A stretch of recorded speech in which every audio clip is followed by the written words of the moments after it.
প্রত্যেক বছর মতন এই বছরও কৌশিক অমাবস্যা পালিত হবে বীরভূমের তারাপীঠে।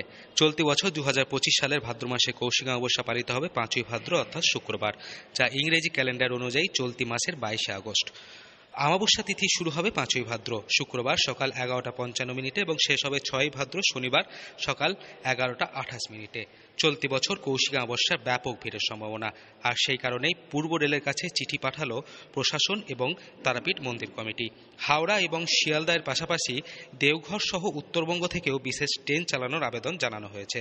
মূলত এই বীরভূমের তারাপীঠ মা তারার মন্দিরে দর্শনের জন্য প্রায় 70% পর্যটক রেলপথে তারাপীঠ ভ্রমণের জন্য আসেন।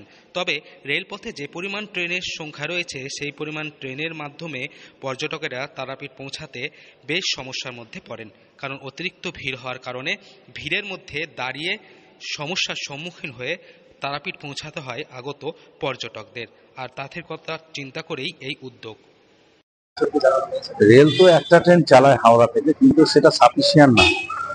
যেমন আবেদন তো আমরা প্রথমেই করেছিলাম, এবং মৌখিকভাবে যত রকম অফিসার আসছে তাদেরকেও বলা হচ্ছে মন্দিরের তরফ থেকে যে তারাপীঠ একটা আন্তর্জাতিক তীর্থক্ষেত্র, সারা ভারতবর্ষ থেকে এখানে লোক আসছে, কিন্তু সারা ভারতবর্ষের সাথে ট্রেনের যোগাযোগ সেভাবে নেই। যেমন বিশেষ করে উত্তরবঙ্গে আমাদের যে শ্রাবণ মাস গেল, উত্তরবঙ্গে ব্যাপক পরিমাণ ভক্ত বা পর্যটক এখানে এসছে। হয় তারা বাই কারে আসেন, আর যে দুটো ট্রেন চলে শতাব্দী এক্সপ্রেস, তারপরে আর একটা যেটা গাড়ি আছে, সেই দুটো ট্রেনের কিন্তু রামপুরহাটের স্টপেজ নেই। খুব কয়েক বছর ধরে এই তিথিতে হাওড়া থেকে রামপুরহাট পর্যন্ত একটি স্পেশাল ট্রেন চালায় পূর্ব রেল, কিন্তু এবার শুধু হাওড়া থেকে নয়, শিয়ালদা, দেওঘর ও উত্তরবঙ্গের শিলিগুড়ি থেকে রামপুরহাট পর্যন্ত 4টি স্পেশাল ট্রেন চালানোর দাবি তুলল মন্দির কমিটি।